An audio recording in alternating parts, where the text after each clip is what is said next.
तो चलिए दोस्त, आज हम सीखेंगे विलोपन विधि। विलोपन विधि में करना क्या होता है, हमें इन दोनों समीकरणों में से किसी एक पद को विलोपित करना होता है। ठीक है, जैसे ये इसमें कितने पद है, इसमें है 1 2 और 3 पद, इसमें भी कितने पद है, 1 2 3 पद है। तो इन तीनों में से किसी एक पद को हम विलोपित कर देंगे। इसके लिए हमें करना क्या होगा, सबसे पहले हम इसे समीकरण नंबर 1 नाम देते हैं, इसे समीकरण नंबर 2। उसमें हमें करना क्या होगा कि जैसे x के साथ जो वेरिएबल है वो 3 है और x के साथ जो वेरिएबल है वो 2 है। तो इन दोनों समीकरणों में इस किसी एक के वेरिएबल को हमें सेम करना होता है। या तो हम y के वेरिएबल को भी सेम कर सकते हैं या हम x के वेरिएबल को भी सेम कर सकते हैं।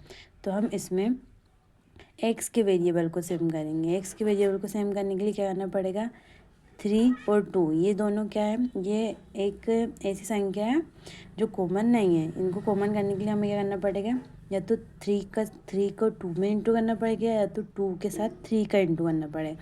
तो हम क्या करेंगे, फर्स्ट समीकरण में 2 का इंटू कर देंगे और सेकंड समीकरण में 3 का इंटू कर देंगे। ठीक है, अब हम पहले समीकरण में 2 का इंटू करेंगे। तो 3 दूनी 6, 3 2 जा 6 प्लस 4 2 जा 8 इज इक्वल्स टू 10 2 जा 20। अब हम दूसरे समीकरण में 3 का इंटू करेंगे। तो 3 2 जा 6 और प्लस माइनस 3 2 जा 6y इज इक्वल्स टू 3 2 जा 6। अब ये दोनों वेरिएबल सेम हो गए। तो अब हम इनके चिन्हों को बदल देंगे। जैसे यहाँ प्लस है तो यहाँ माइनस कर देंगे, यहाँ माइनस है तो हम प्लस कर देंगे और यहाँ प्लस है तो यहाँ माइनस कर देंगे। ठीक है, अब ये प्लस और माइनस ये कैंसिल हो जाएगा। अब ये प्लस ये प्लस और ये प्लस, अब ये प्लस हो जाएंगे। तो 8 और 6 कितना हो जाएगा, 14 हो जाएगा। ये तो 14y हो गया यहाँ। अब इस 20 में से इस 6 को घटाएंगे तो ये क्या हो जाएगा, 14 हो जाएगा। अब 14, अब ये वाला 14 इधर जाएगा तो 14/14 से 14 कैंसिल हो जाएगा। y की वैल्यू हो जाएगी 1। अब y की वैल्यू क्या आ गई, 1। अब हमें निकालना है x की वैल्यू। x की वैल्यू निकालने के लिए हम इस y के मान को किसी भी एक समीकरण में रख देंगे।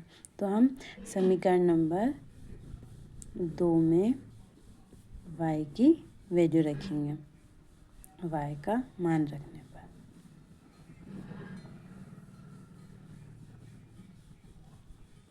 तो 2x minus 2y is equals to 2।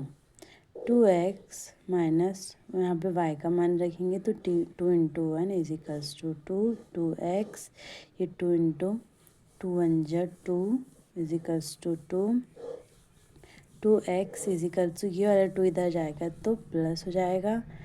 फिर 2x इज इक्वल्स टू 4, फिर x 4, फिर ये 2 नीचे जाएगा तो ये, फिर 2 में से 2 को 4 से कैंसिल करेंगे तो यहाँ पे 2 हो जाएगा। x की वैल्यू आ गई 2। तो हमारा आंसर आ गया y is equals to 1, x is equals to 2। तो ये फाइनली हमारा आंसर था। अगर पसंद आया तो लाइक सब्सक्राइब।